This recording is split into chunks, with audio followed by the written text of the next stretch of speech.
Hey everyone, welcome back to Kubi Nursing Classes. Hope you all are doing very well and I hope you all are watching my videos on Kubi Nursing Classes. Thank you for your love and support. Please keep subscribing my channel and don't forget to share the channel Kubi Nursing Classes.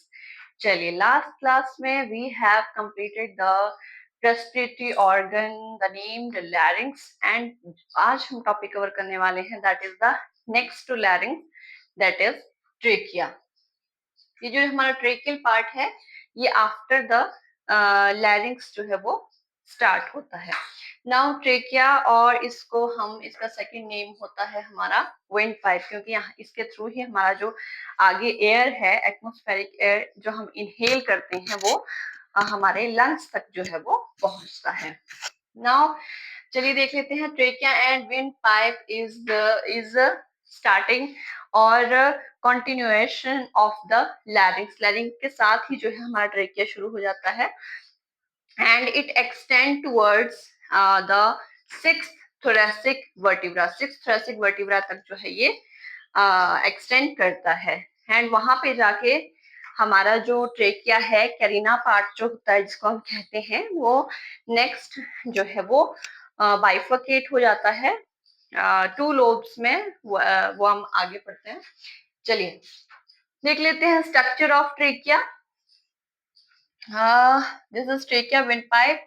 सबसे ऊपर वाला ये जो structure है this is the thyroid cartilage and इसके नीचे जो यहाँ हमारे बनते हैं ऐसे these are cricoid cartilages and आगे हम देख लेते हैं this is ये जो दिख रही है हमारी actually this is the part of aorta.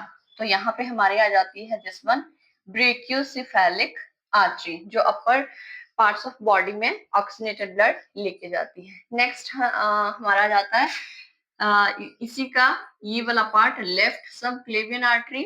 Then इसके नीचे वाला structure this is thyroid gland. Aorta का ये वाला part left common carotid artery and ये जो सर्कल स्ट्रक्चर में आपको दिख रहा है this is the tracheal part. Tracheal part के साथ हमारी क्या होती है ईसोफेगस के बिल्कुल साथ ही हमारा जो है वो ट्रेकिया सिचुएटेड होता है. So now this is trachea, this is aorta, this is oesophagus. अब यहाँ पे कैरिना पार्ट पे हमारा जो ट्रेकिया है वो दो स्ट्रक्चर में बाइफर्केट हो जाता है. सो जो राइट वाला पार्ट होता है उसे हम राइट प्राइमरी ब्रोंकस कहते हैं इसको. जो इसके आगे वाला पार्ट है वो हम लेटर ऑन स्टडी करेंगे. देन जो हमारा लेफ्ट स्टार्टिंग पार्ट है इसको कहते हैं लेफ्ट प्राइमरी ब्रोंकस. फिर आगे हमारे ब्रोंक्यूल्स आते हैं. देन ब्रोंक्यूल्स के बाद एल्वियोलाइज डक्ट एंड एल्वियोलाइज. चलिए और ये जो हमारा लाइनर स्ट्रक्चर है दिस इज ईसोफेगस जिसको हम फूड पाइप कहते हैं. Okay so this is the trachea and this is जिसको हम विंड पाइप कहते हैं और इसके साथ ही हमारी ईसोफेगस होती है जिसे हम फूड पाइप कहते हैं. चलिए अब this is the structure of trachea. Actually हमें एग्जैक्टली जो है जब भी हम एनाटॉमी क्लियर करते हैं तो हमें एनाटॉमिकल स्ट्रक्चर जो है वो बहुत ही क्लियरली अंडरस्टैंडेबल होने चाहिए कहाँ पे कौन सा स्ट्रक्चर सिचुएटेड है. बिकॉज नर्सिंग एग्जाम्स में हम जो है कभी भी प्रॉपर जो है आंसर एमसीक्यूज में तभी कर पाते हैं जब हमें किसी चीज का जो है प्रॉपर अंडरस्टैंडिंग जो है वो माइंड में जो एक डायग्रामेटिक रिप्रेजेंटेशन है वो हमारे माइंड में हो. चलिए अब देख लेते हैं the function of trachea.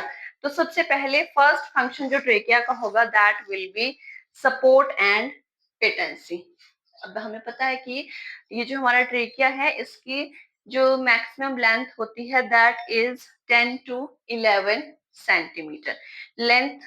Width तो जो है हमेशा छोटे छोटे जो ये नोटिस होते हैं हमेशा याद रहने चाहिए note. Then first function is support and patency. The arrangement of cartilage and elastic tissue prevent kinking and obstruction of the airway as the head, neck and move. अब इसमें जो भी हमारे cartilages और elastic tissue होते हैं वो क्या करते हैं हमारे ट्रेकिया को एयरवे को किंक होने से, ऑब्स्ट्रक्ट होने से बचाते हैं, क्योंकि जब भी हमारा नेक एंड हेड मूव करता है तो हमारा जो ट्रेकियल पार्ट है, एयरवे जो हमारा होता है, वो भी साथ साथ जो है उसको किंक होने से बचाता है। The next is mucociliary escalator. This is the synchronous and regular beating of cilia of mucous membrane that waft mucus with adherent particle upward. अब म्यूकोसिलियरी सीलियास क्या करते हैं, हमारा जो म्यूकस होता है हमारे एयरवे में, उसको जो है वो मतलब निकाल के हेल्प करते हैं कि वो हमारे माउथ तक जो है वो पहुंचता है। आइदर हम उसको स्वेलो करते हैं और आइदर हम उसको स्प्लिट आउट कर देते हैं हमारे माउथ से। The next is cough reflex. अब लैरिंग्स में जो हमारी नर्व एंडिंग होती है, नर्व एंडिंग लैरिंग्स में, ट्रेकिया में, ब्रोंकाई में, वो सेंसिटिव होती हैं इरिटेशन के लिए। So which generate nerve impulse conducted by vagus nerve to the respiratory centre in brain stem में हमारा जो है।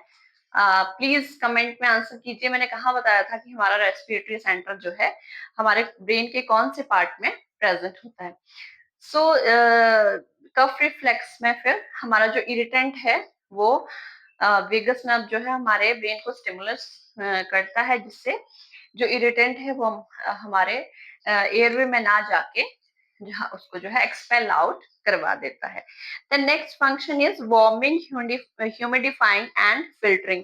अब ये जो फंक्शन है आपने देखा होगा, आइदर ये सभी जितने भी हमारे रेस्पिरेटरी ऑर्गन्स हैं, सब में हमने जब से हमने नोज पार्ट शुरू किया है, the warming, humidifying and filtering, it means कि हमारे सभी ऑर्गन रेस्पिरेशन के जो है वो this continue as in nose, although air is normally saturated at the body temperature when it reaches the trachea, because जैसा हमारी बॉडी को रिक्वायरमेंट होगा वैसा ही warmth, humidified and filtering air जो है हमारे लंग्स तक जो है वो पहुंचती है। So this is all about the tracheal part.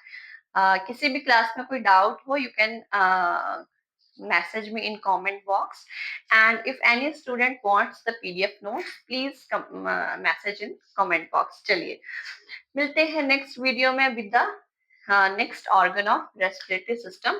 Keep watching the video. Thank you, have a nice day.